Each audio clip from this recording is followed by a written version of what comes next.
Capital é necessário para escalar, mas para inovar, não. É um bom ponto. O teste idiota que eu mencionei aqui é um exemplo que você inova com R$3.000. Você precisa do cheque para escalar. Uma cidade, quanto maior, mais lento é o seu metabolismo. Tem mais fila, mais trânsito, mais RG na porta, mais segurança, mais burocracia. Por outro lado, uma cidade maior, quanto maior, mais criativa ela é. Então, uma cidade de... A gente gravou um episódio sobre inovação aqui, se eu não me engano, era o episódio 15. É quando vocês eram líderes. Era. A gente era. Exato. Éramos líderes de mercado. Não lembra disso, Inclusive, Walter? Tá incentivado. Foi uma das vezes que o Lucão falou, não, chama o Walter Sim, aqui sobre era inovação. isso mesmo. Porque você gravou um Primocast muito bom sobre inovação. Mas nesse de inovação, a gente chegou meio que a uma equação informal, discutindo ali sobre o que era necessário para ter uma inovação. E a gente identificou alguns fatores, né? Não que seja só aquilo, mas era capital. Porque afinal, para inovar, muitas das plataformas que inovaram no mercado hoje só foram possíveis ser executadas porque tinha um cheque por trás. Porque no começo, até o iFood acredito que foi assim, você queima a caixa para conquistar mercado, para adquirir clientes. O outro ponto era equipe. E aí entra essa parte de uma equipe diversa, né? Porque se eu tiver uma equipe só formada por pessoas que fizeram economia no INSPER, a atração para um pensamento de manada é muito forte. Agora, quando eu tenho um cara que veio de fora dessa bolha, ele vai ter uma visão diferente. Calma, vocês estão observando um lado, mas tem esse aqui, né? Então tinha esse ponto de uma equipe diversa. E o último ponto era a questão de ter liberdade para inovar. Porque numa empresa muito quadrada, as pessoas ficam restritas. Por que o Nubank não nasceu dentro do Itaú? Porque não tinha espaço para isso acontecer lá dentro. Por que o Thiago, inicialmente, o Primo Rico, ficava dentro da XP? Ele falou, não, vamos segmentar. Porque lá dentro é uma empresa muito mais institucional já, está listada em bolsa de valores, há uma série de regras. Uma startup dificilmente vai nascer naquele tipo de ambiente, né? E com o iFood eu acredito que foi a mesma coisa.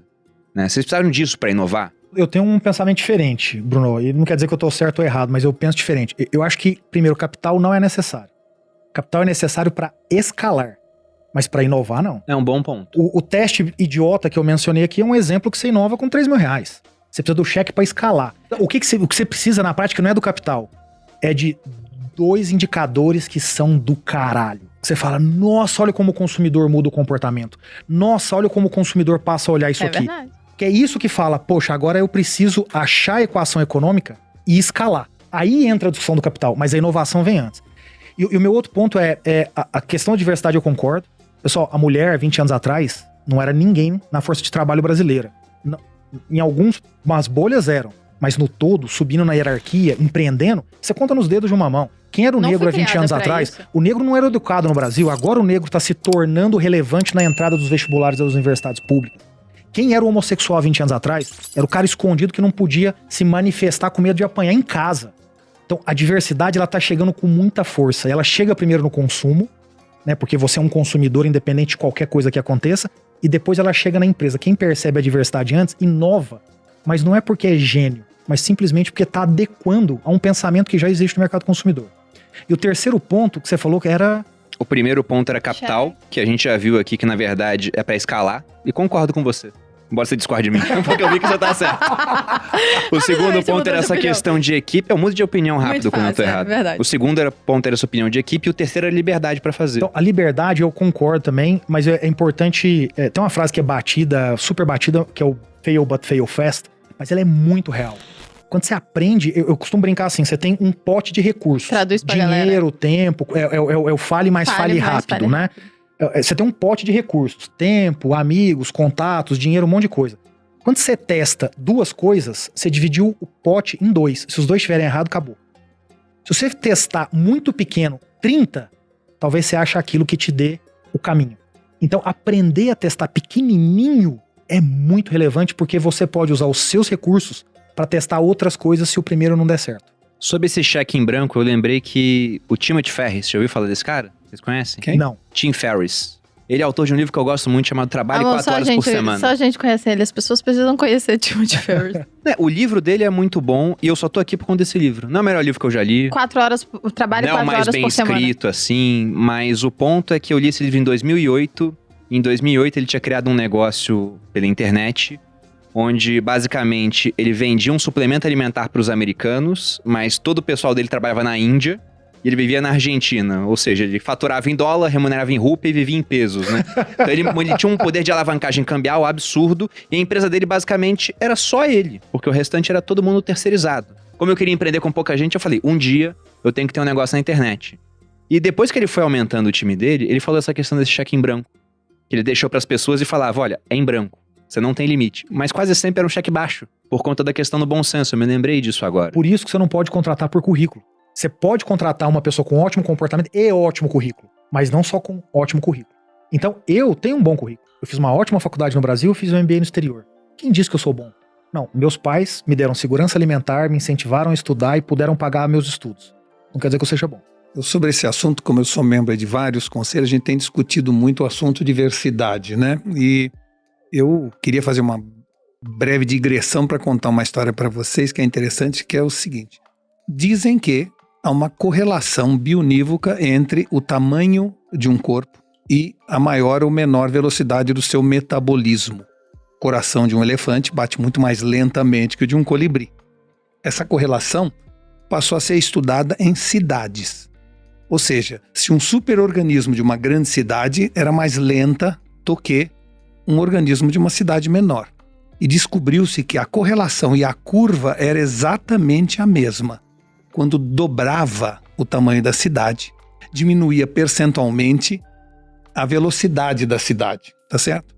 E isso foi espanto na época, porque isso não batia com outra característica que também estava se estudando sociologicamente, que é o seguinte: uma cidade, quanto maior, mais lento é o seu metabolismo. Tem mais fila, mais trânsito, mais RG na porta, mais segurança, mais burocracia.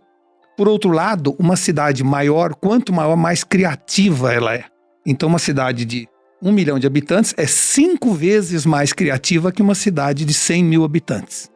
E foram estudar isso e descobriram que a razão única e exclusiva disso chama-se diversidade. Que as cidades maiores têm gente diferente que gera em cada um deles muito mais insights, muito mais visões contrárias, muito mais, vamos dizer assim, abertura de mente, e que isso é que traz a capacidade criativa de um povo, de uma nação. Então, isso é para dizer o seguinte: quanto mais diverso for o ambiente, mais criativo, mais ousado, mais inovador ele é. E no fundo, gente, se a gente olhar a biologia, pessoas que são muito iguais ou da mesma família e vão se casando, há uma deterioração genética, né? Pela igualdade cromossômica daquelas pessoas. Da mesma forma, em termos neurais, isso também ocorre. Se a gente pensa todo mundo a mesma coisa, ou mora no mesmo local, da mesma forma de vida, se dirige aos mesmos locais, a tendência nossa é, de alguma forma, deteriorar nossa competência cognitiva. Muito bacana essa ideia, Walter. Eu tenho 3 pontos para falar sobre isso. O primeiro que me veio à mente aqui é que tem um ETF.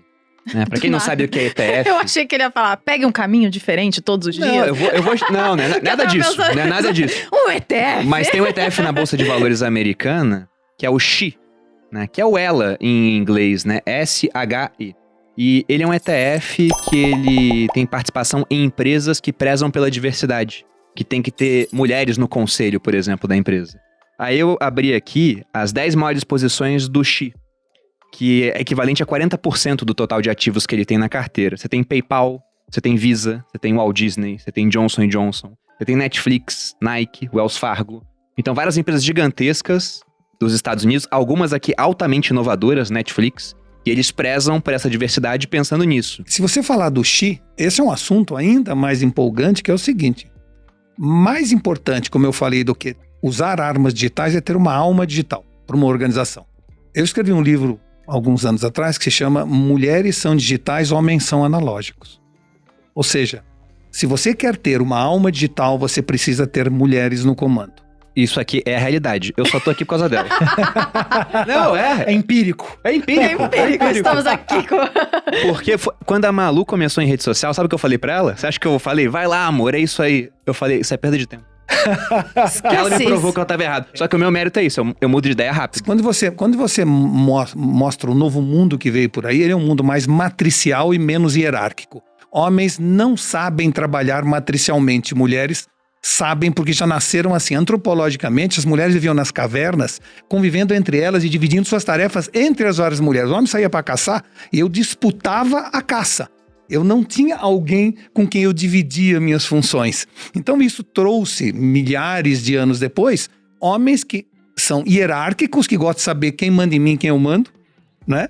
E com uma função específica. Por isso o homem é monotarefa e mulher é polivalente. Mulher é estéril, nós somos mono. Por quê? Porque elas faziam muitas coisas. Elas estavam com o olho na criança, a porta da caverna para entrar o bicho, o que tinha que plantar, a comida que tinha que fazer. E hoje elas continuam assim. Homem tem uma visão focada. Homem sabe fazer uma coisa por vez muito bem. Mulheres fazem 5 coisas ao mesmo tempo. Quando você olha o mundo digital, ele é um mundo polivalente, ele é um mundo colaborativo, não é disputativo, tá certo? Você tem uma visão muito mais matricial de dividir seus problemas, anseios com outras pessoas. O homem é muito mais fechado, a gente não discute as coisas nossas com outras pessoas. Nossa cabeça é compartimentada. Eu não sei se vocês sabem, uma curiosidade, mulher... A gente vai ser disruptado, o homem. Não, o homem fala, pra você ter uma ideia... Vocês só não vão morrer porque a gente precisa um pouquinho. Eu vou dar um exemplo. Mulher fala 8.000 palavras por dia, homem fala 4.000. Significa que quando a gente chega em casa, ela tem 4.000 pra falar. Então, aguenta que lá vem Hoje em dia palavra. eu falo tudo na internet, tá tudo bem. Mas a razão disso é porque os homens tinham que sair pra caçar e tinham que falar pouco, porque senão espantava a caça.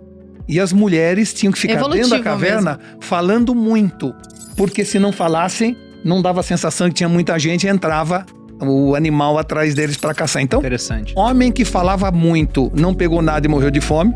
Mulher que falava pouco, o bicho comeu. Resultou mulher que fala muito, homem que fala pouco. Ponto. É o que a gente chama de sociobiologia.